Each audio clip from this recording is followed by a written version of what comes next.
Del Evangelio de Mateo, capítulo 25. Vengan, benditos de mi Padre, y tomen posesión del reino que ha sido preparado para ustedes desde el principio del mundo. Porque tuve hambre y ustedes me dieron de comer. Tuve sed y ustedes me dieron de beber. Fui forastero y ustedes me recibieron en su casa. Anduve sin ropa y me vistieron. Estuve enfermo y fueron a visitarme. Estuve en la cárcel y me fueron a ver.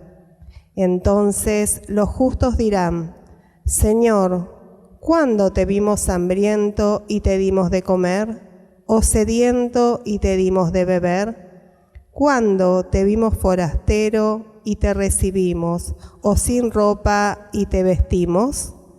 ¿Cuándo te vimos enfermo o en la cárcel y fuimos a verte?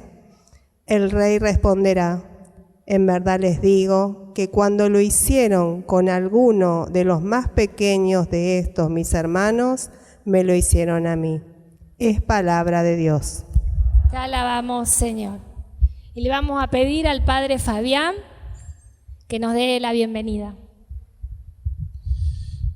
Bueno, queríamos primero escuchar la palabra de Jesús que nos sigue hablando, y no solamente esta palabra que Jesús se la compartió a aquellos que tenía enfrente, sino que la Iglesia, con el paso de los tiempos, esta comunidad que recibió este tesoro de la palabra de Dios, sigue a lo largo de la historia reflexionando y enseñando.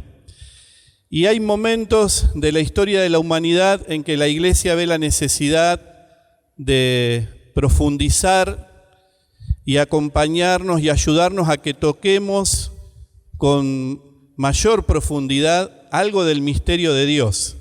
Y si hay algo que nos queda claro en este documento es eso. Por eso invitamos al arzobispo, a Monseñor Eduardo, que se acerque como pastor de nuestra iglesia, pero también algunos laicos y religiosos. Está, Aníbal. También le pedimos a gente de, la hermana Gabriela, que se acerque. El padre Fabián Monte de Cáritas. También acá está el de la Pastoral de los Inmigrantes, el padre Walter, el padre Fernando. Es decir, en este momento la Iglesia, como madre, nos quiere decir una palabra para este tiempo, y eso es el magisterio de la Iglesia. Es cómo interpretar la palabra de Dios una y otra vez, no como algo muerto que se dijo en un momento y ya está, sino como algo vivo que necesita ser reinterpretado de acuerdo a la realidad y al tiempo en que vivimos. Y la verdad que primero agradecerles a todos la participación. Esto surge con la pastoral carcelaria, surge con Cáritas, con la pastoral de inmigrantes, con la pastoral de barrios populares. Allá está el padre Jorge. Surge también de la pastoral de adicciones, surge de la UCA, de una cátedra que se está dando sobre el pontificado de Francisco. Es decir, la Iglesia en nuestra diócesis tiene una gran red de acompañamiento, de sembrar la vida, de acompañar la vida, y desde ahí queríamos tomar este documento que nos llene de preguntas y que nos ayude a hacer caminos juntos en comunidad. Así que gracias por tomar la posta y aceptar el desafío de ser parte.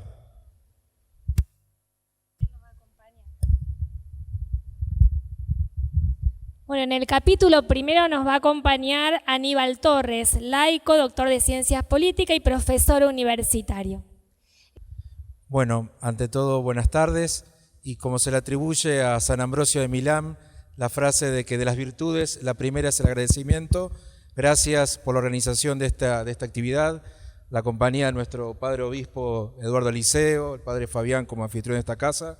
Un honor compartir esta mesa o este panel con quienes están aquí a mi lado y por supuesto con ustedes, queridos hermanos y queridas hermanas. Mi breve presentación se llama Dilexite, Memoria, Presencia y Profecía para organizar el amor.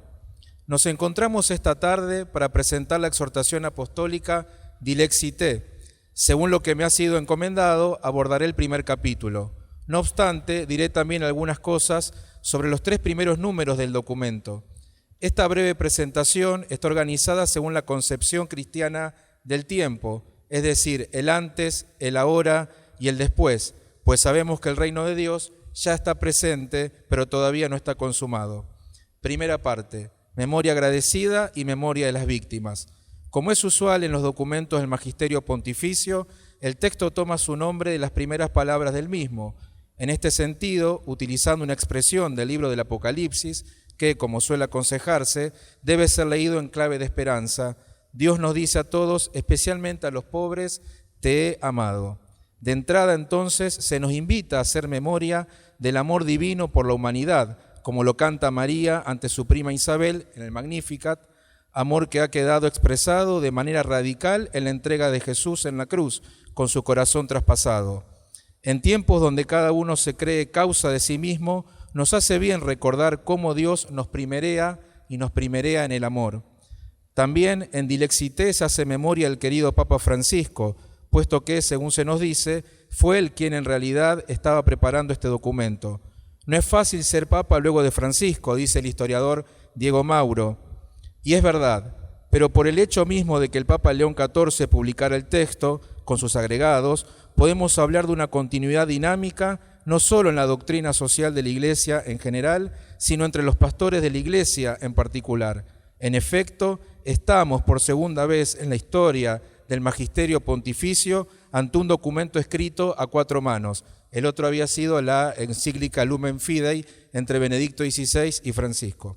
Es interesante ver cómo en el primer capítulo, que lleva el título Algunas palabras indispensables, se hace memoria de algunos hitos en la vida del santo pueblo fiel de Dios, sea en la unción de Jesús con el perfume derramado por la mujer, sea en el caso paradigmático de la santidad cristiana, como fue Francisco de Asís. Pensemos que es el único santo, a menos que yo recuerde, que se le daba el apelativo del Alter Christus, ¿no? Otro Cristo.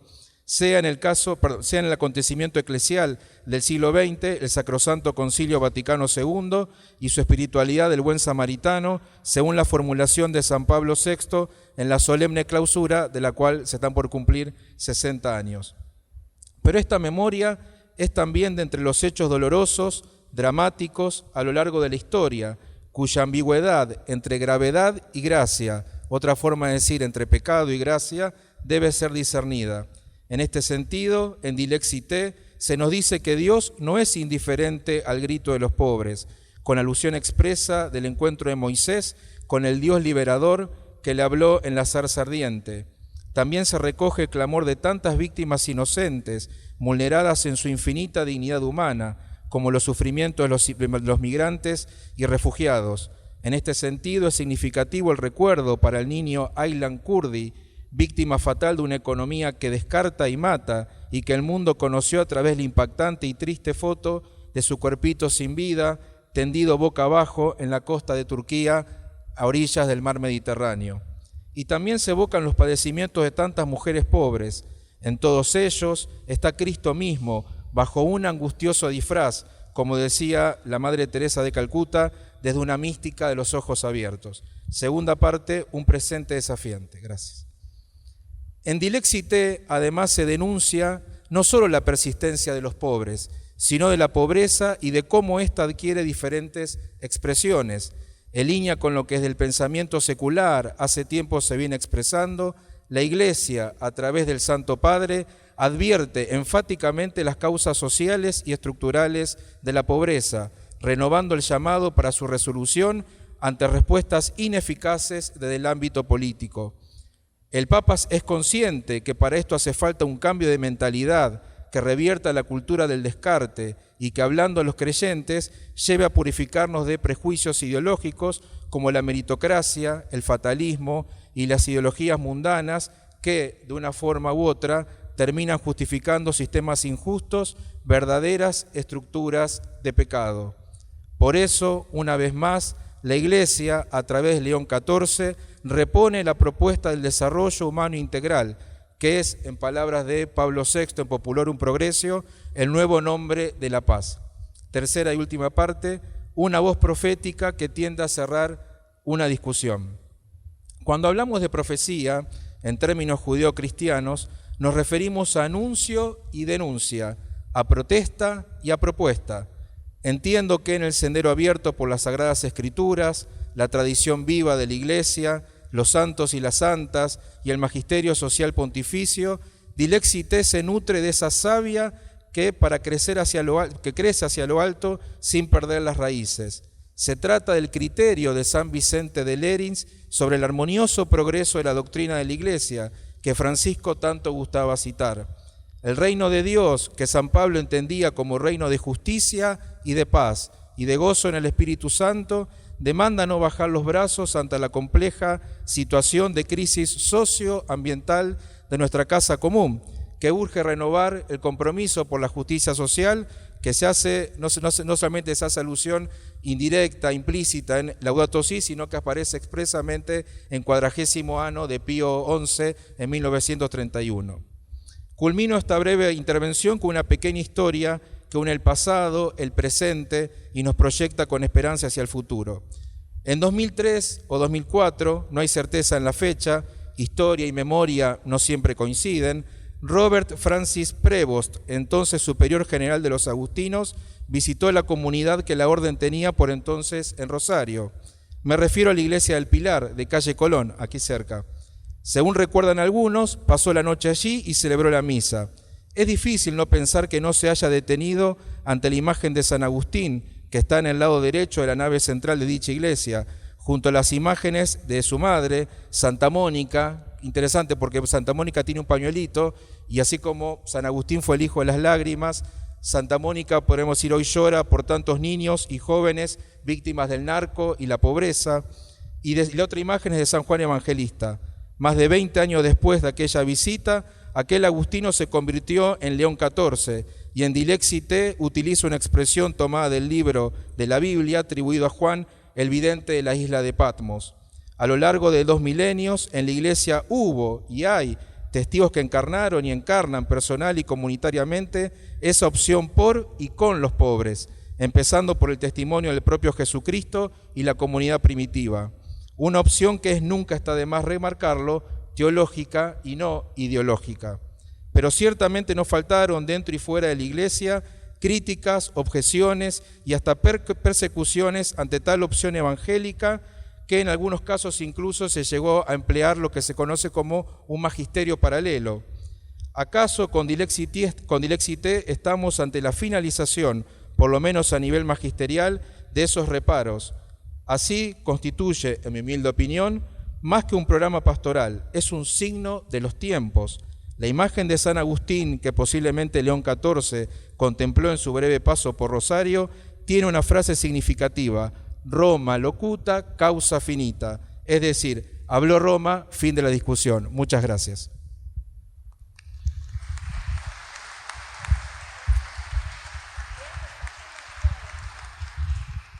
Bueno, gracias Aníbal.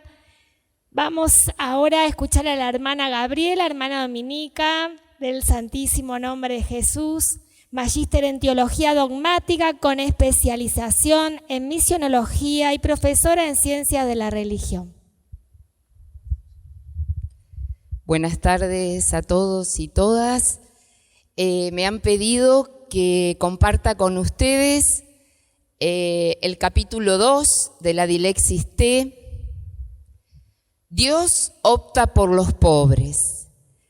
Quisiéramos que esta presentación no evite, si alguien no la leyó todavía, que la puedan disfrutar, la verdad.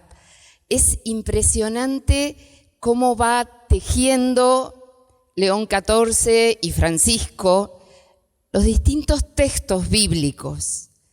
Es la verdad que una obra maestra. ¿Para qué? Para sostener precisamente esto. Dios opta por los pobres. León XIV se adentra en las Escrituras y recuerda que Dios se hizo pobre, nació en carne como nosotros. Lo hemos conocido en la pequeñez de un niño colocado en un pesebre y en la extrema humillación de la cruz. Allí compartió nuestra pobreza radical, que es la muerte. Precisamente porque desde el comienzo hasta el final, Dios elige hacerse pobre. La Dei Verbum dice, plugo a Dios, quiso Dios, en el número 2, revelarse. ¿Y cómo se revela? En Jesús que nació, vivió y murió pobre. Por eso se puede hablar, dice el mismo Papa, lo que está en el Power son exactamente sus palabras y tienen los números ahí. Por eso se puede hablar teológicamente de una opción preferencial de Dios por los pobres. Expresión, bellísimo que León XIV diga esto, expresión nacida en el contexto del continente latinoamericano, integrado luego en el magisterio de la Iglesia, en el magisterio de la Iglesia Universal.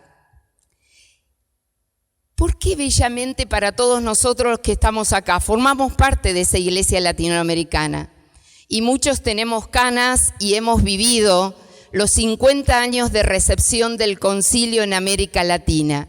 El concilio, el pacto de las catacumbas, 40 obispos hacen ese pacto de las catacumbas en Roma, Medellín, Puebla, Santo Domingo, Aparecida. Nosotras y nosotros hemos vivido, ¿no?, esto. Y hoy León XIV dice, si podemos hablar teológicamente de una opción preferencial de Dios por los pobres. ¿Por qué? Porque plugo, quiso Dios revelarse de esta manera, pidiéndonos también a nosotros, todo esto está en el número 16, pidiéndonos también a nosotros, su iglesia, una opción firme y radical en favor de los más débiles. Quizás nos queda resonando en el corazón cuál está siendo esta opción firme y radical en nuestra comunidad eclesial por los más débiles. ¿Pasamos? Desde el comienzo, dice el Papa en el número 17, la Escritura manifiesta con mucha intensidad el amor de Dios a través de la protección de los débiles y de los que menos tienen, hasta el punto de poder hablar de una auténtica debilidad de Dios para con ellos. Desde el comienzo, desde el Éxodo, ¿no?, y Dios escuchó el clamor de su pueblo. Por eso digo que toda la encíclica va entretejiendo todos los textos bíblicos para ir mostrando cómo esta es una opción de Dios y por esto una opción teológica. Jesús se presenta al mundo no solo como Mesías pobre, sino como Mesías de los pobres y para los pobres. Número 19. En Jesús de Nazaret, como lo dijimos desde el comienzo, se encuentra la plena realización de la predilección de Dios por los pobres y el deseo divino de escuchar su grito. Como tantas veces lo hemos leído en Filipenses, ¿no? Él se anonadó a sí mismo tomando la condición de servidor y haciéndose semejante a los hombres y presentándose con aspecto humano, de esa forma nos trajo la salvación. ¿Por qué así? Plugo a Dios, diría la Dei Verbum, Así lo quiso Dios. Se trata de una pobreza radical fundada sobre su misión de revelar el verdadero rostro del amor divino. Y ya en la primera parte que Aníbal nos compartía, nos dice, no estamos en el horizonte de la beneficencia, o sea, que ayudemos, ¿no? No estamos en el orden de la beneficencia solamente, sino de la revelación. Dios se revela, se manifiesta en los más pobres. Si queremos conocer a Dios, nos encontramos con los más pobres. En el número 26, por eso no se puede amar a Dios sin extender el propio amor a los pobres. El amor al prójimo representa la prueba tangible de la autenticidad del amor a Dios. Número 26. O sea, no puedo decir que amo a Dios si no se extiende este amor a los más pobres. De nuestra fe en Cristo hecho pobre y siempre cercano a los pobres y excluidos, brota la preocupación por el desarrollo integral de los más abandonados de la sociedad, y aquí lo que ya había dicho Aníbal, ¿no? De hecho, la Comisión Pontificia de Justicia y Paz pasa a ser el dicasterio para el desarrollo humano integral. Y acá nos podríamos preguntar, misión, todos nosotros, ¿no? Hacemos la misión desde nuestras comunidades. ¿Misión para qué? Para un desarrollo humano integral hacia los más débiles. ¿Por qué muchos continúan pensando que puede excluir a los pobres de sus atenciones, aun cuando las Sagradas Escrituras son tan precisas a propósito de los pobres? Esta es la pregunta en el número 23 que se hace León XIV. De ello eran muy conscientes los primeros cristianos. Comienza con Jesús y después va a las primeras comunidades, convencidas como estaban de que la fe obra por medio de la caridad. Guste o no, no es posible, nos dice en el número 28, la santidad al margen de la relación con Dios en la atención a los pobres. Lo que dice la palabra revelada es un mensaje tan claro, tan directo, tan simple y elocuente que ninguna hermenéutica, ninguna interpretación eclesial tiene derecho a relativizarlo. Cuando el apóstol Pablo fue a Jerusalén a consultar a los apóstoles para asegurarse de que no corría o no había corrido en vano, le pidieron que no se olvidase de los pobres. ¿Se acuerdan que esto es lo que el cardenal Claudio Humes le dice a Francisco cuando era Bergoglio?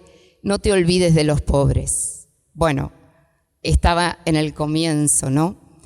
La generosidad con los pobres es un verdadero bien para quien la practica. De hecho, comportándonos así, somos amados por Dios de modo especial.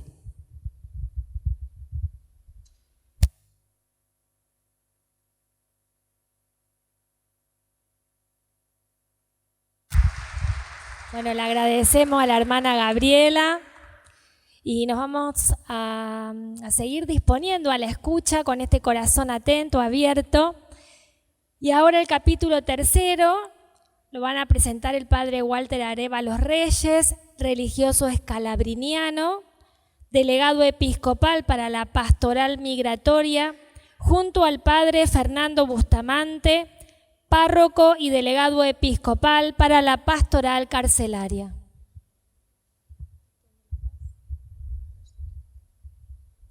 Primeramente, muy buenas tardes.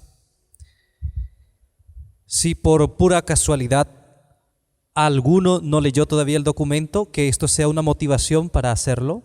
Y si ya se leyó, que sea una motivación para asumir los compromisos que nos presenta este documento. En el capítulo 3, que es la iglesia para los pobres, junto con el padre Fernando, quisimos aprovechar al máximo las palabras porque el tiempo es poco. Muy bien, entonces lo preparamos así. No sé si todos llegan a ver, a distinguir bien la presentación. En este capítulo 3 nos presenta la identidad de la iglesia como comunidad profundamente unida a los pobres. Y están los apartados. Preparamos nosotros 2 puntos para cada apartado.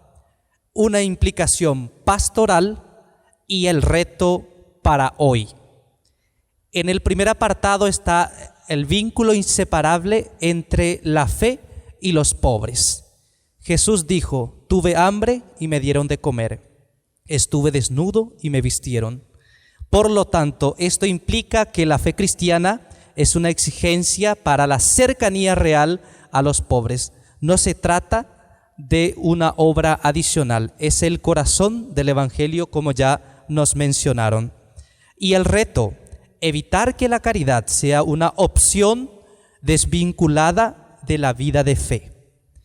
El otro punto son los pobres como tesoro de la iglesia, recordando a San Lorenzo, que dicen que cuando le pidieron que presentara los tesoros de la iglesia, juntó a todos los pobres y los llevó.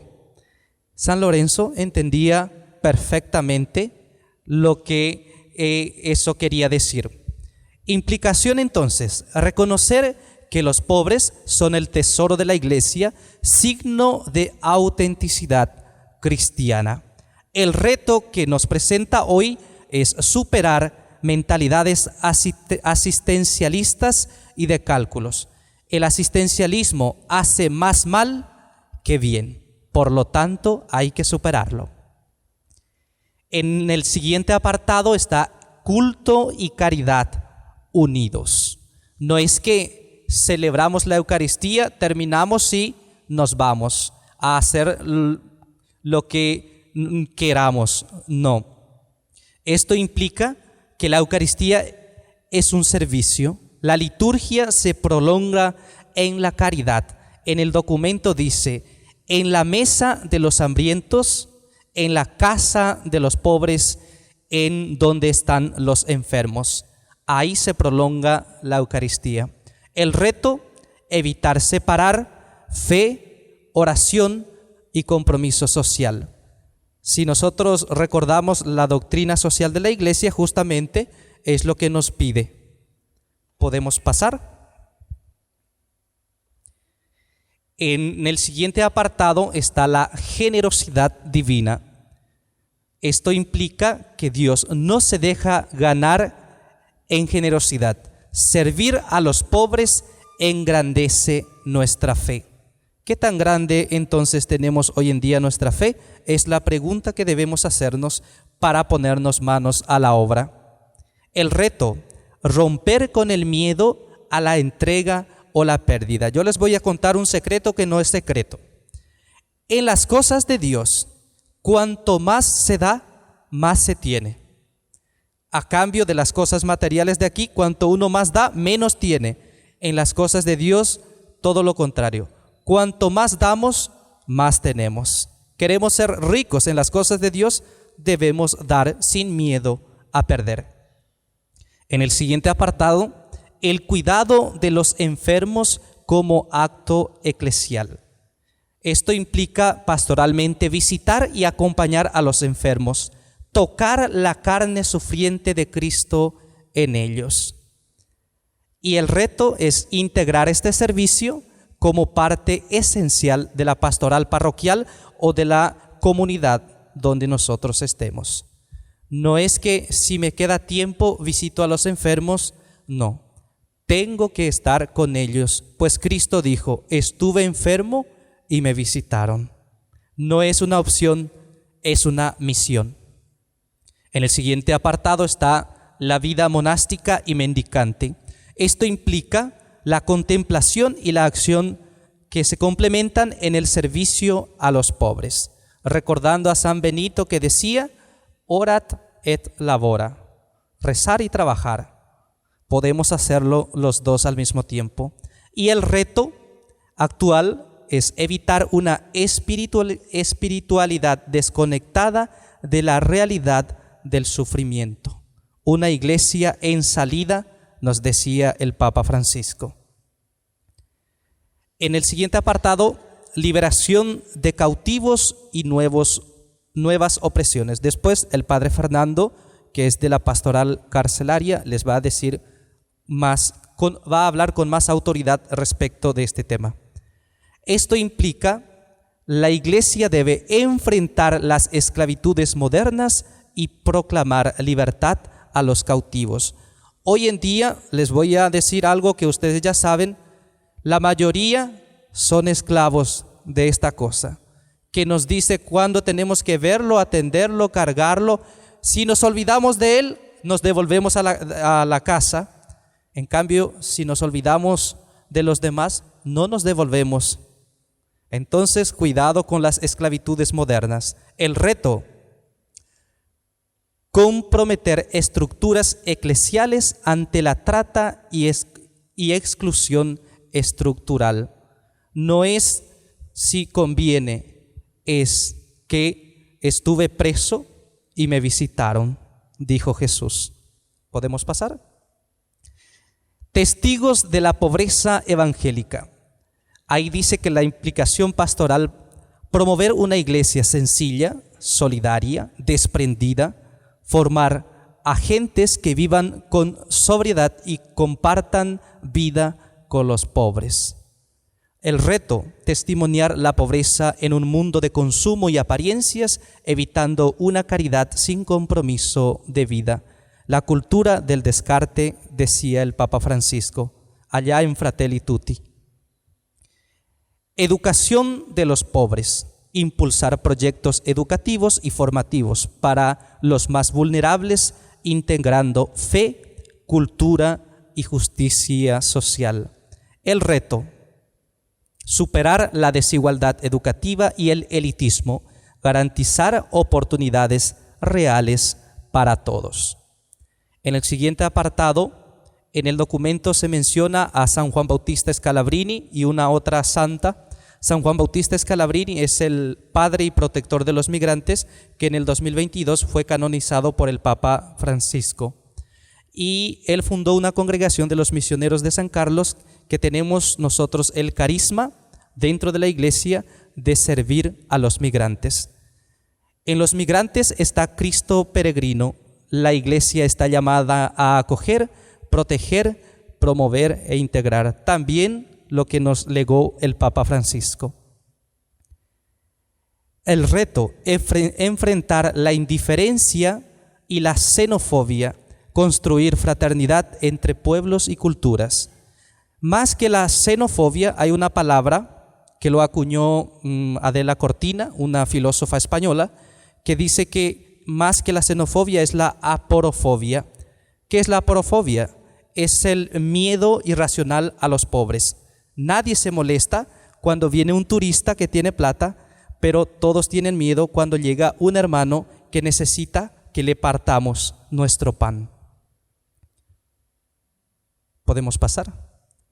Al lado de los últimos. Esto implica pastoralmente priorizar la presencia y acompañamiento a los más olvidados, enfermos, presos, sin techo, marginados. El reto, pasar de la asistencia a la inclusión, hacer que los últimos sean el centro, no la periferia de nuestra comunidad. Los pobres como protagonistas. Esto implica los pobres no son objeto, sino sujetos de su liberación. La iglesia camina con ellos. Y el reto para hoy, transformar la mentalidad de asistencia en acompañamiento y participación. Los desafíos actuales para nosotros. Ante la desigualdad y exclusión creciente, la Iglesia está llamada a renovar su opción preferencial por los últimos. Ante la indiferencia y globalización, este capítulo 3, nos desafía a no pasar de largo, a comprometernos. Institucionalidad eclesial. La misión por los pobres exige una conversión institucional. Una pregunta: ¿nuestros recursos, espacios, ministros están al servicio de los pobres? Si así es, bendito Dios, hay que seguir así. Si no, hay que empezar ahora. Caridad que libera. Luchar contra las causas de la pobreza, no únicamente contra sus efectos. Espiritualidad encarnada. Una espiritualidad de manos que tocan, brazos que levantan, oídos que escuchan. Laicos protagonistas. El desafío es movilizar la creatividad, corresponsabilidad y protagonismo de todos los bautizados. Y yo quiero terminar repitiendo las palabras de San Juan Bautista Scalabrini con respecto al fenómeno tan antiguo y tan actual que es la migración. Migrar es un derecho, pero hacer migrar es un delito. Y este documento, en este apartado, en el 3er capítulo, la Iglesia para los pobres, somos llamados a hacer del mundo la patria de la humanidad. Ahora le paso la palabra al Padre Fernando.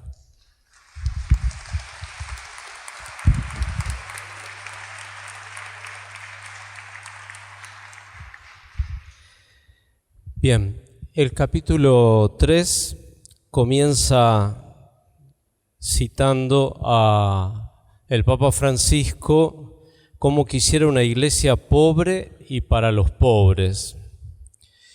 Y esto lo hace para introducir la bimilenaria historia eclesial en esta opción en la que el Papa León, citando nuevamente a su predecesor en la alegría del Evangelio, dice: hay que decirlo sin vueltas, existe un vínculo inseparable entre nuestra fe y los pobres. Nosotros podemos recordar aquella otra expresión del Papa Francisco, iglesia hospital de campaña, que siempre debe estar disponible para salir enseguida, como lo hizo Jesús para atender a quienes se le acercaban. Es Él mismo el que busca a las personas, a los sufrientes, a los enfermos, a los marginados, a los excluidos. Y los cura enseguida, los cura en la misma jornada. No los hace esperar el horario de apertura de Cáritas parroquial, ni el horario de apertura de la secretaría. En el Evangelio lo único seguro que encontramos es el hoy. Hoy tengo que alojarme en tu casa, hoy ha llegado la salvación a esta casa, hoy andate y no vuelvas a pecar, hoy. El pasado no lo tenemos, ya se fue, el futuro es incierto, solo el hoy en el Evangelio es lo válido. Ser cristiano es ser como el buen samaritano. Desde los inicios de la Iglesia, los pobres siempre tuvieron el centro, y es esto lo que demuestra el capítulo 3. Claro que para eso necesitamos salir de nuestras comodidades, de las acostumbradas y habituales geografías eclesiales, de nuestras zonas de confort, y solo así, también diría Francisco, podremos retornar al centro del Evangelio.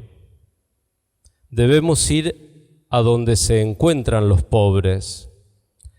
Solo así podremos captar, comprender qué cosa necesitan los pobres. Esto nos enseña a ser prontos a responder y a ser elásticos, flexibles, creativos, para poder comprender de qué modo nuestra caridad es no solo afectiva, sino también efectiva. Se necesita ir al encuentro de los pobres con corazón abierto, a fin de recibir de ellos la genuina realidad que viven y poder así captar su auténtica necesidad. Los pobres que se acercan a nosotros no necesitan solamente como habitualmente podría pasar un plato de arroz, un guiso, una polenta. Esto me hace recordar una anécdota personal. Sucedió en mi parroquia, aquí hay varios que la conocen la anécdota. Hace unos meses atrás teníamos una persona en situación de calle con problemas de consumo durmiendo en los portones de la parroquia. Estaba haciendo el proceso en ese tiempo para ingresar aquí a la comunidad de Padre Misericordioso. Y una tarde había faltado a un turno en la mañana anterior, a un turno en el proceso de ingreso aquí. Una tarde apareció por la parroquia justo al horario de la fiebre parroquial, ¿no? Donde viene todo el mundo, digamos. Y entonces la secretaria parroquial me dice: padre, ahí afuera está Jonathan que te busca. Bueno, yo salí pensando en hablar con Jonathan, pero también pensando en que tenía tal cual y tal persona para escuchar también, agendadas. Entonces hablo 2 palabras con Jonathan, que estaba en una situación de haber consumido. Trataba de decirle rápido lo que necesitaba transmitirle, y él me miraba así con los ojos bien fijos. Le pregunto si había comido durante el día, me dice que no. Le digo: ¿querés que te prepare algo de comer? No. ¿Querés agua? No. Entonces le decía: mirá que tenemos que volver al Buen Pastor tal día, tal hora, vos vas a estar, no te cuelgues, sí. Bueno, eso se lo repetí 2 o 3 veces, y yo sentía que el horario se me pasaba y que se me atrasaba la agenda. Y en un momento de que quizás yo lo estaba aturdiendo a Jonathan, él me dijo: padre, ¿le puedo pedir algo? Sí. ¿Se puede sentar aquí conmigo un rato? Sí, claro. Y nos sentamos en la vereda, en el suelo, y después de un rato, estando los 2 en silencio, él me dijo: ahora sí, padre, si tiene cosas que hacer, vaya, gracias por este tiempo. En el abordaje, en el acercarme a Jonathan, en el estar con él, yo en ningún momento consideré que lo que él necesitaba era estar en compañía un rato. Mi objetivo era transmitirle lo que había que hacer, los pasos que teníamos que dar, el horario que teníamos que venir aquí, la comida, si había comido o no.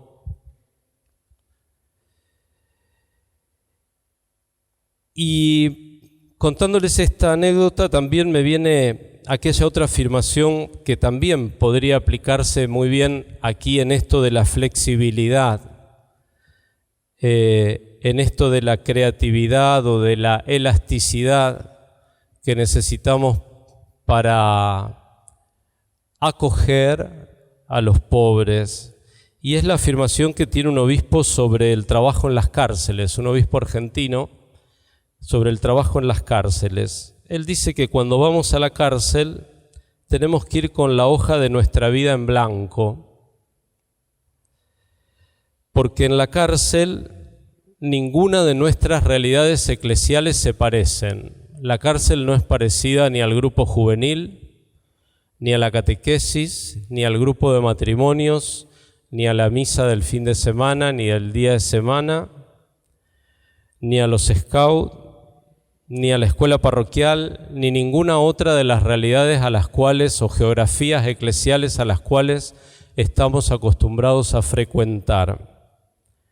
Y él dice: hemos de aprender espíritu mediante lo que Dios dice allí, en ese lugar. Hemos de aprender la cárcel y creativamente desde allí, abiertos al espíritu, responder a la demanda. La elasticidad, la flexibilidad, la creatividad nos ayudarán a 4 verbos que tiene el documento en este capítulo: acoger, proteger, promover, integrar a los más pobres. Repito, acoger, proteger, promover, integrar a los más pobres. El capítulo 3 nos narra esta hermosa y valiosa herencia que tenemos como cristianos. La historia de los santos que fueron creativos, elásticos y flexibles para reconocer en ese momento de la historia que vivieron el rostro de Cristo y su necesidad concreta, y han podido responder desde el Evangelio. Culmino con una anécdota que está en el libro Ven Semiluz, que trata la noche oscura de Madre Teresa de Calcuta, y que tiene ya varios años. Madre Teresa va a visitar una comunidad de sus hermanas y sale con sus hermanas a la villa, diríamos nosotros. Y se encuentra en una casilla, más bien en una carpa armada con plásticos y demás, a un señor anciano dentro, solo, y lo entra a saludar, y observando alrededor se da cuenta que hay lo que nosotros diríamos una lámpara, un velador, que está apagado. Y Madre Teresa le dice si no enciende la lámpara, y este señor le responde a Madre Teresa: ¿para qué la voy a encender si nadie la necesita encendida, nadie me visita? Entonces Madre Teresa le dice: si yo te vengo a visitar, ¿vos la vas a prender? Si usted me viene a visitar, yo la voy a prender. Entonces le dice: bueno, yo mañana voy a venir, encendela. En los días que Madre Teresa estuvo en esa comunidad, todos los días fue a visitar a este señor. Luego Madre Teresa siguió su camino, pero encomendó a una de las hermanas que fuese todos los días a visitar a esta persona, contándole la historia, claro. Hasta que en un momento este señor deja de recibir a las hermanas. Las hermanas cambian de actividad seguramente y deja de recibir a las hermanas. Y al tiempo se acerca alguna de las hermanas nuevamente a la casa, pasado un par de meses, y cuando se presenta, el Señor le dice: ¿usted ve a Madre Teresa? Sí, veo a Madre Teresa. ¿Le puede hacer llegar un mensaje a Madre Teresa? Sí, le puedo hacer llegar un mensaje. Dígale a Madre Teresa que la luz que encendió en mi vida todavía sigue ardiendo. Yo creo que este libro que cuenta la noche oscura de Madre Teresa, su experiencia mística, nos trae el ejemplo más claro de nuestra acogida, recibimiento, promoción e integración de los más pobres. Porque son ellos, es el mismo Jesús, el que enciende en nuestros corazones una luz que sigue ardiendo. Muchas gracias.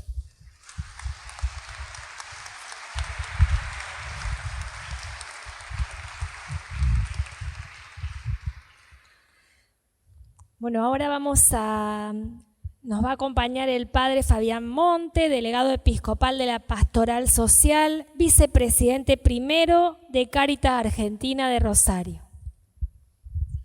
Bueno, buenas tardes, muchas gracias. Capítulo 4. Bien, les voy a empezar, déjalo ahí, pero el título del capítulo, por las dudas, para lo que lo tengamos presente, dice así: una historia que continúa, y este capítulo habla, dice el Papa, un siglo de la doctrina social de la Iglesia.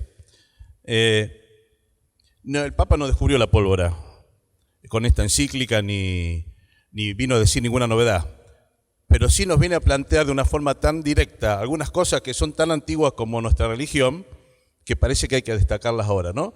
Un siglo de la doctrina social de la Iglesia, pero del magisterio de la Iglesia desde el año 0 están todas estas ideas y estas creencias y este anuncio que se sistematizan en la doctrina social, ¿no? Si la doctrina social no es ninguna elucubración, sino que el resultado de los 2000 años de la Iglesia, ¿no?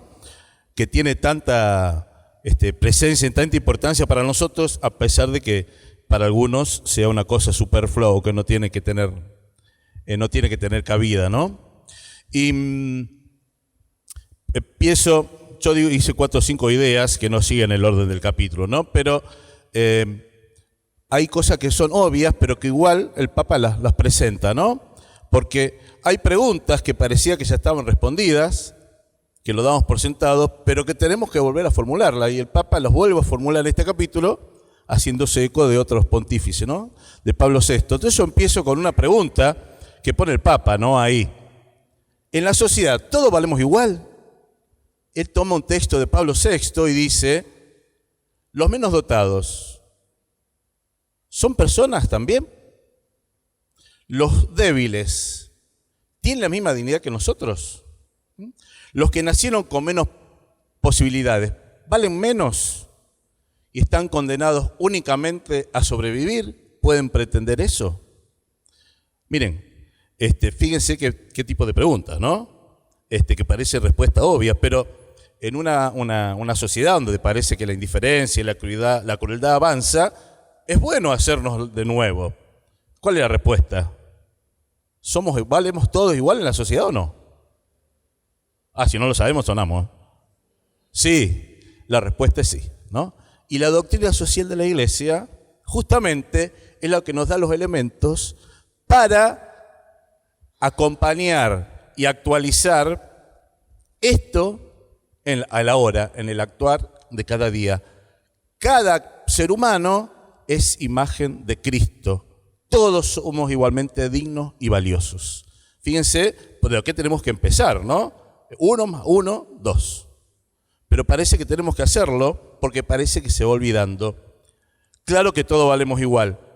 La doctrina social de la Iglesia es la que nos está dando los elementos para que esta dignidad que compartimos todos sea efectiva y no quede únicamente en una declaración o palabras lindas o principios que después quedan en el aire, ¿no? Miren, no solamente somos todos iguales, sino que somos, como decía recién, imágenes de Jesús, igualmente dignos, que la Iglesia mira con preferencia, como me dijeron muchos que me precedieron la palabra, a los pobres, a los necesitados, a los encarcelados, a los migrantes, a los enfermos.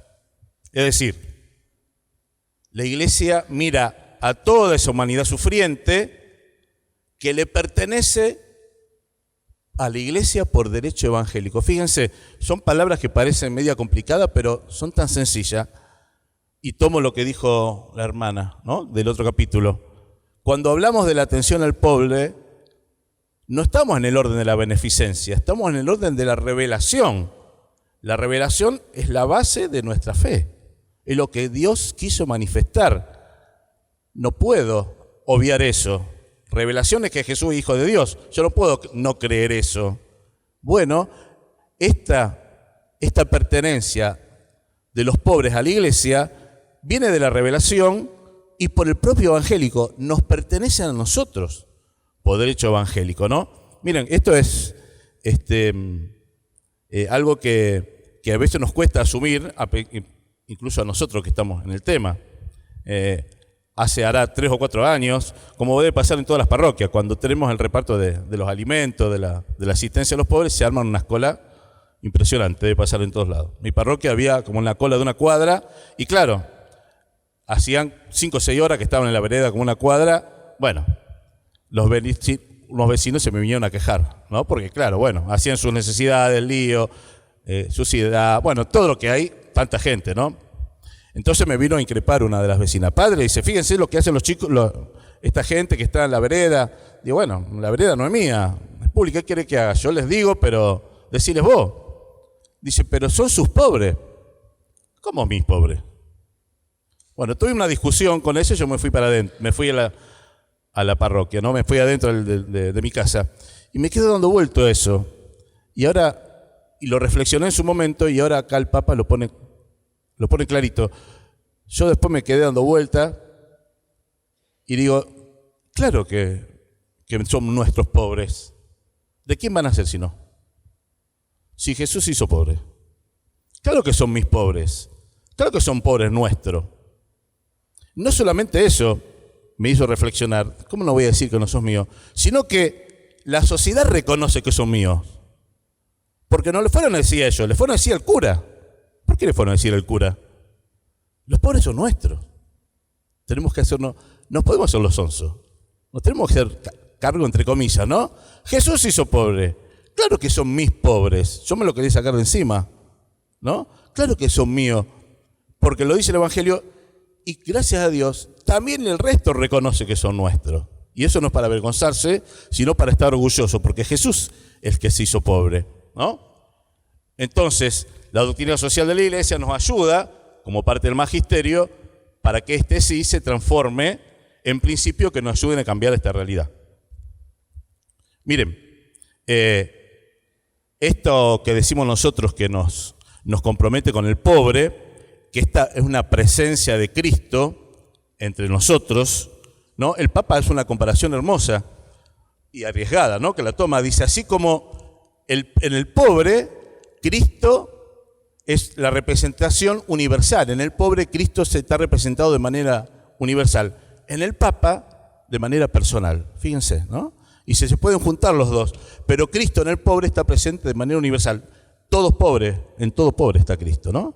Y el Papa en manera personal, en él mismo, como Pedro, sucesor. Bueno, si nos pertenecen a nosotros, si es el Cristo entre nosotros, si todos tenemos la misma dignidad, bueno, hay que trabajar ahora, tenemos que hacernos cargos para que esta situación cambie. Entonces, miren, nuestro compromiso no es trabajar para un futuro mejor, que también lo incluye, sino que tengo que trabajar para que hoy ese pobre viva mejor, para que hoy sea reconocida la dignidad de esa persona ahora, no mañana. Obviamente una cosa se implica la otra, pero no podemos postergar lo que se necesita ahora, ¿no? Hoy ya tenemos que trabajar por el hermano que sufre. Eso nos dice el Papa, ¿no? No por el futuro, ya la situación, la dignidad de la persona tiene que ser reconocida y tenemos que promoverla nosotros. Contra esto, dice acá el documento, hay como dos teorías, muchas, ¿no? Que nos opone como un freno, ¿no? Algunas que dicen que, miren, hay que esperar. Esperemos porque alguna fuerza mágica, que alguno lo identifica con el mercado, las cosas se van a arreglar solas. Pero la dignidad del hombre no puede esperar que pase eso. Hoy tenemos que trabajar para que cambie, ¿no? No se puede esperar que alguna fuerza, vaya a saber de dónde, haga que las cosas se arreglen, porque sabemos que no pasa. Y la segunda tentación, lo que dice esperar, ¿no? Es acostumbrarnos o racionalizar el egoísmo y la indiferencia. Que se arregle el gobierno. Son nuestros, ¿no? Entonces, tomamos como normal algo que no es normal, ¿no? Yo me tengo que encargar. ¿Quién se va a encargar? El gobierno, que se haga cargo, cada uno que le corresponde. Yo, cristiano, ¿qué hago? ¿Qué voy a esperar, no? ¿Qué haga otro? ¿Y saben qué pasa? Por ahí cauterizamos la conciencia o racionalizamos algo que está mal, el egoísmo. Vamos a la tercera.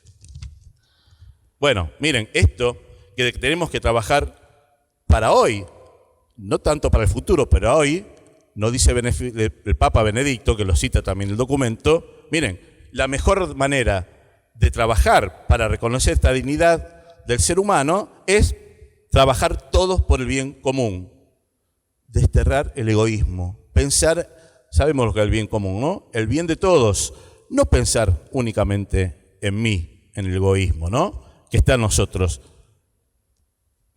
La mejor manera, dice Benedicto, entonces de atender al hermano, reconocer de la dignidad, es cuando todos nos comprometemos por el bien común. A todos nos corresponde, ¿no? Y nos dice acá también el documento, es pensar en el bien de todos. Hay una utopía, algunas ideas, dice también, que da vuelta, que parece que para que le llegue algo que menos tiene, tienen que recibir más los que más tienen, y si sobra y si gotea, le va a tocar algo. Eso dice el documento, ¿eh? Lo que hablamos del derrame, acá el Papa dice, promesas de gotas que le van a tocar a los pobres. Eso, pensar el interés de uno, va a redundar en el interés del otro, el beneficio del otro. No, tenemos que pensar en el bien común, ¿no? Nos tiene que ir bien a todos. ¿Cómo va? Mi bien tiene que depender de que le vaya bien a otro y que le sobre a otro para que yo pueda tener algo, ¿no? Para el pobre. Listo, ya termino, un segundo. ¿La última? Bien.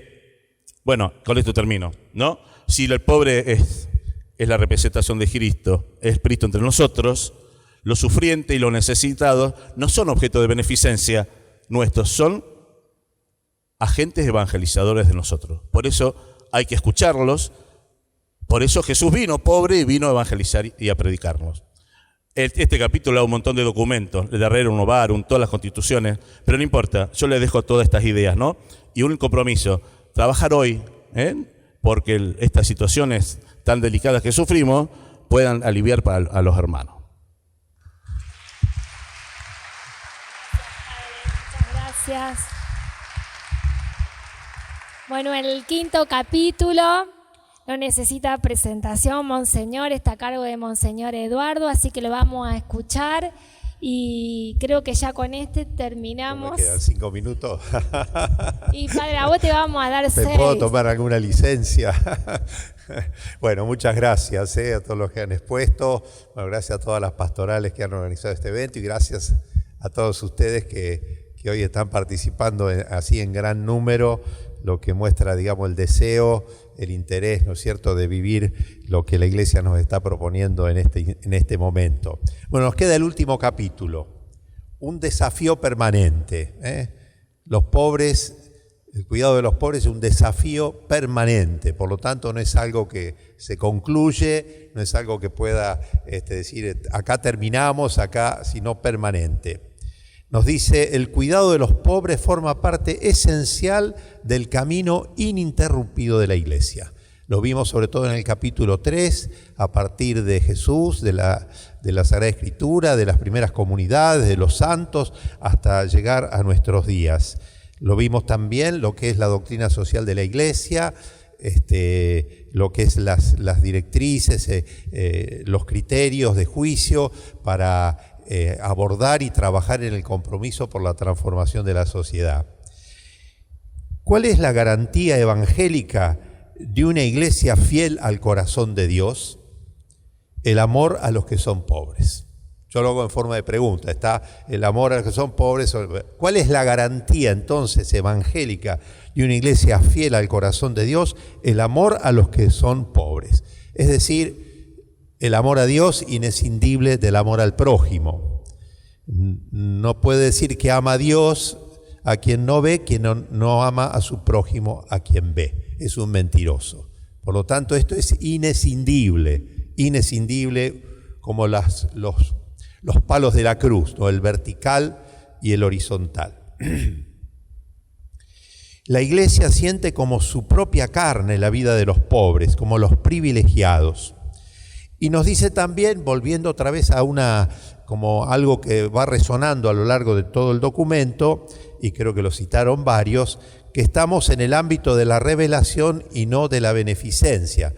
Cuando dice que hay una diferencia tanto en lo motivacional como en el estilo, en la acción en favor de los pobres de la Iglesia, de cualquier otra organización humanitaria. Es decir, acá hay algo que brota de otra cosa, brota de otra realidad, brota de nuestra fe en Jesucristo, Dios hecho carne, Dios hecho pobre. También algo que se dijo, que lo vuelve a reiterar el documento, los pobres no son solo una cuestión social, un problema social, sino una cuestión familiar, son de los nuestros. Y yo acá me hago la pregunta, en nuestras parroquias, en nuestras comunidades, ¿los pobres se sienten como en casa? ¿Participan de nuestra vida, de la vida litúrgica, de la vida de la comunidad?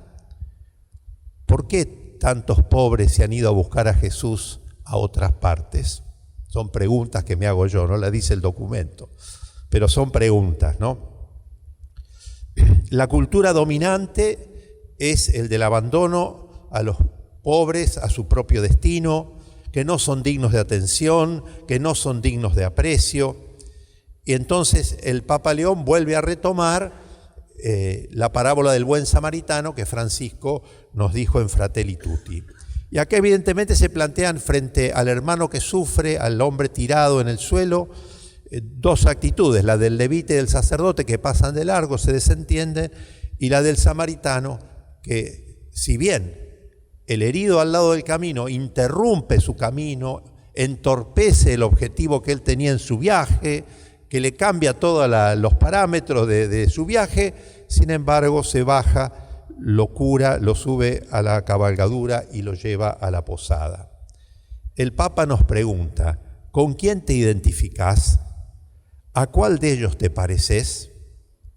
Tenemos la tentación, sobre todo en esta sociedad, de desentendernos de los demás, especialmente de los más débiles. Miramos para el costado, pasamos de lado, ignoramos la situación hasta que nos toca a nosotros. Ahí sí, cuando me toca, o a uno cerca mío, ¿no? Aquella situación se repite, dice el Papa, también hoy. Somos como analfabetos en acompañar, cuidar y sostener a los más frágiles. Es bueno entonces descubrir que aquella escena del buen samaritano se repite también hoy. Frente a alguien necesitado, y pone el ejemplo de uno que duerme en la calle. Dos actitudes también, paso de largo, ni lo miro, o lo reconozco como un hermano, que es un ser humano con la misma dignidad que tengo yo, amado por el Padre, redimido por Jesucristo. Y esto, dice el Papa, esta cultura, porque nosotros no estamos fuera de la cultura dominante, individualista, solo mirando a sí mismo, soy yo mismo el que me hago a mí mismo, afecta también a nuestras comunidades cristianas. También aquí hay un punto de revisión, ¿no?, de nuestras actitudes. Esta indiferencia, este mirar para otro lado, es un síntoma de una sociedad enferma. Una sociedad, dice el Papa, que busca construirse de espaldas al dolor. El dolor será siempre una condición de la existencia humana y el sufrimiento. Lo tenemos que combatir, sí, pero querer vivir una sociedad donde yo sea feliz, donde todo me vaya bien, donde tenga plata, tenga salud, tenga juventud, etcétera, etcétera, etcétera, es una quimera, es una ilusión que nunca va a tener concretez, porque cualquier cosa me puede pasar a la vuelta de la esquina. Por eso el fin de la parábola nos invita a este compromiso con el necesitado. Andá y procedé de la misma manera que hizo el samaritano. Y esto, dice el Papa, debe resonar cada día en nuestro corazón. Un desafío entonces ineludible para la iglesia de hoy. El peligro de las riquezas también a nosotros nos vuelve ciegos. Y yo también le agregué fríos, hasta pensar que en ellas está la felicidad, que prescindiendo de los demás vamos a ser felices. Acá hay otra enseñanza muy clara, muy linda. Los pobres como maestros silenciosos, llevándonos a una justa humildad. Nos hacen aterrizar los pobres, nos hacen bajar el copete, nos hace saber que somos nada más que de barro. Y dice, los pobres nos evangelizan. ¿Cómo? En el silencio de su propia condición. Esto también es muy profundo, ¿no? En el silencio de su propia condición. Voy a contar dos experiencias.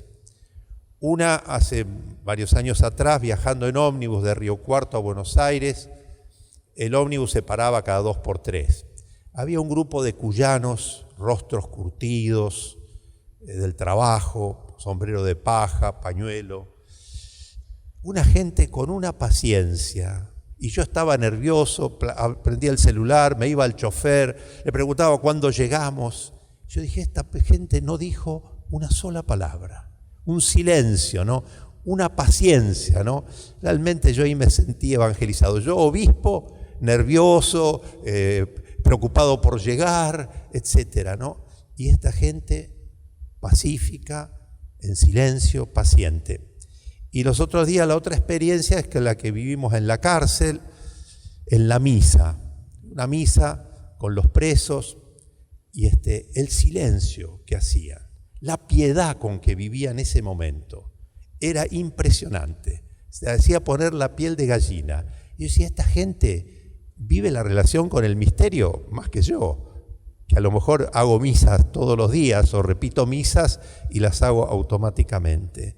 Nos evangelizan, siempre nos evangelizan, siempre nos enseñan, si tenemos ojos para mirar los pobres. De ellos tenemos ciertamente mucho que aprender. Nos colocan frente a la realidad de nuestra debilidad.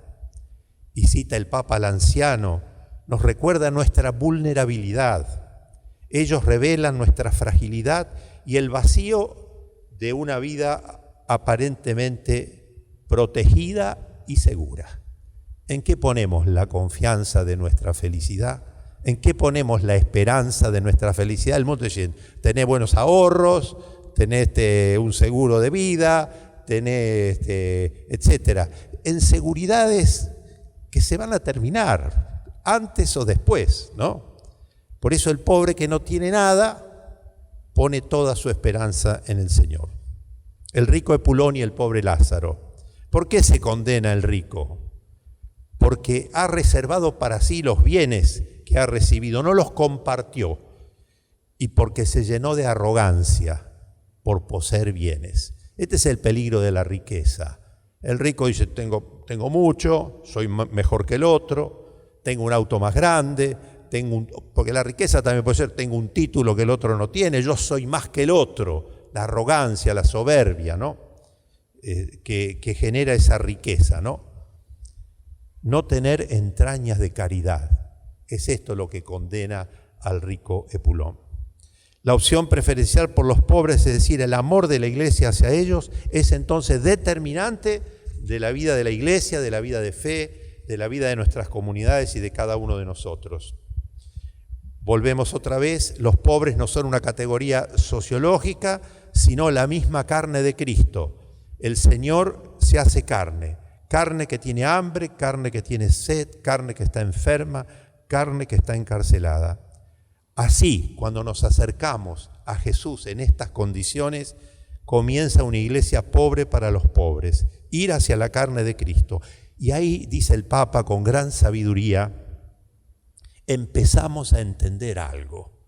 Ahí empezamos a entender algo, no es que ya entendimos todo, empezamos a entender. Y agrega otra cuestión, dice, y esto no es fácil. Por lo tanto, humildes aprendices, humildes discípulos en el amor a Dios en los pobres. La preocupación por el desarrollo integral de los más abandonados de la sociedad brota de la fe en Cristo, hecho pobre, haciéndose cercano a los pobres y excluidos. Bueno, esto ya fue también referido anteriormente. La religión no puede limitarse al ámbito privado, por lo tanto, a la preocupación por los problemas de la sociedad. Una comunidad cristiana que no se preocupa por los pobres corre el riesgo de disolución como comunidad cristiana, ¿no? Aunque hable de justicia social y hable de cosas, o sea que se quede solo en el plano de las ideas. Y hay un punto que yo quiero subrayar y que también lo dice el documento, pero lo dice retomando Evangelii Gaudium de 2013 y lo recuerda ahora el Papa León en el mensaje para la Jornada Mundial de los Pobres de este domingo. En la Jornada Mundial de los Pobres de este domingo el Papa dice lo siguiente: la peor pobreza es la de no conocer a Dios. Puede ser un universitario, puede ser un tipo que tiene una empresa, puede ser que tenga títulos y no conoce a Dios, es el más pobre. Puede ser el barrendero, humilde oficio, conoce a Dios, es más rico. La peor pobreza es no conocer a Dios. Y aquí vienen las palabras que son de Francisco, de Evangelii Gaudium, que ahora son retomadas. También lo retoma en el documento de la Jornada Mundial de los Pobres. La peor discriminación que sufren los pobres es la falta de atención espiritual. La opción preferencial por los pobres debe traducirse en una atención religiosa privilegiada y prioritaria. Evangelii Gaudium 200. Y es eso. ¿Cuál es el sueño del obispo? Que cuando yo vaya a una parroquia, encuentre a los pobres de la parroquia en la misa. El Papa Francisco allí agrega, están abiertos a la fe, muchas veces tienen más fe que nosotros, pero tienen derecho a los sacramentos, tienen derecho a ser acompañados en un proceso madurativo en la fe, pero muchos de nuestros pobres se han ido a buscar a Jesús en otra parte. Esta es una pregunta, ¿no? Yo no tengo la respuesta, pero es una pregunta que nos tiene que interpelar y que aquí nos lo dice el Papa León retomando a Francisco. La peor discriminación que sufren los pobres es la falta de atención espiritual. Y el último punto es aún hoy dar, es decir, una reivindicación de la limosna. Una reivindicación de la limosna. Dice, la limosna no goza de buena fama, no se practica y se desprecia actualmente. La ayuda más importante, entonces luego el Papa dice, bueno, no es que con la limosna vamos a resolver todo. Lo importante es la dignidad del trabajo, el trabajo digno. La mejor ayuda es que los pobres tengan trabajo, y trabajo digno, y salario digno, y techo, tierra y trabajo, ¿no? Es decir, techo, tierra y trabajo. Entonces, pero a su falta, dice, la limosna sigue siendo un momento necesario de contacto, de encuentro y de identificación con la situación de los demás. Y aquí también es importante porque a veces nosotros creemos que el pobre necesita determinada cosa, como decía el padre Fernando, ¿no? Porque necesita, no, tipo lo que necesitaba es que vos te sentaras al lado de él, pero vos caíste en la cuenta recién cuando él te hace la pregunta, ¿no? Eso me pasó una vez con un sacerdote que era pobre, terminó viviendo en una plaza, llegó a la diócesis, no es de acá, de años atrás también, ¿no? Entonces yo le daba consejos y me dice, acá todo el mundo me da consejos, pero nadie me pregunta qué necesito. La necesidad, él sabía lo que necesitaba, no yo. Yo le daba consejos, y entonces le dije, me dejó desarmado, ¿qué necesitas? Y ahí me planteó, eso es lo que necesitaba, lo que necesitaba era que vos te sentaras al lado, ¿no? La limosna, ¿no? Evidentemente, la limosna no sustituye la justicia, ¿no? Ni suplanta, digamos, la lucha y el trabajo por la justicia. Pero la limosna infunde piedad en la vida social, porque una sociedad de solo justicia es cruel. Suma justicia, máxima crueldad, decían los latinos. Porque la justicia es lo debido, lo que debo, ¿no? Y yo daba el ejemplo otra vez, soy docente, soy trabajador de la educación. Mi trabajo termina cuando terminé la clase, me voy a mi casa. Pero si salgo de la escuela y veo a un alumno mío llorando, ya lo justo ya terminó, yo ya cumplí con mi obligación. Entonces ahí viene el momento de decirle, ¿qué te pasa? Y eso es gratuidad, eso es limosna también, ¿no? Eso también es limosna. Y si solo fuera justicia, es decir, yo cumplí con mi deber y me fui, sería cruel, porque hay necesidad, siempre va a haber necesidad, siempre. O nosotros vamos a estar necesitados. Como me pasó una noche en la autopista, reventé la cubierta, a la noche yo no podía arreglarla, no, estaba en necesidad, tenía la linterna, pero no podía tener la rueda y la linterna para alumbrar. Y estaciono un camión detrás, y enseguida otro delante, y se me bajan dos tipos, dije, acá estoy liquidado. No, me vinieron a ayudar a cambiar la cubierta. La limosna, hicieron limosna conmigo, porque yo estaba necesitado, no podía por mis propios medios, ¿no? Por eso esta reivindicación de la limosna. Además, dice San Juan Crisóstomo, lo cita el documento, que la oración sin limosna no tiene alas, no llega a Dios.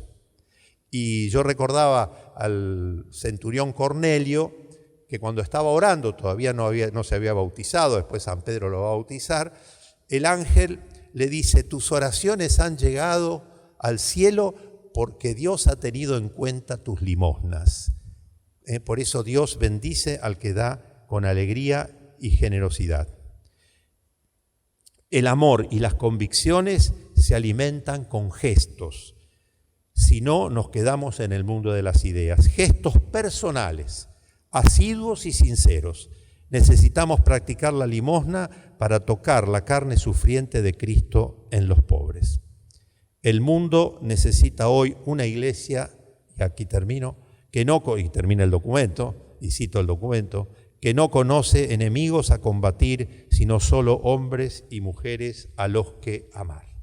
A través de nuestros trabajos, del compromiso por cambiar las estructuras sociales injustas y por esos gestos sencillos, las limosnas, el pobre puede sentir que Jesús le dice: yo te he amado.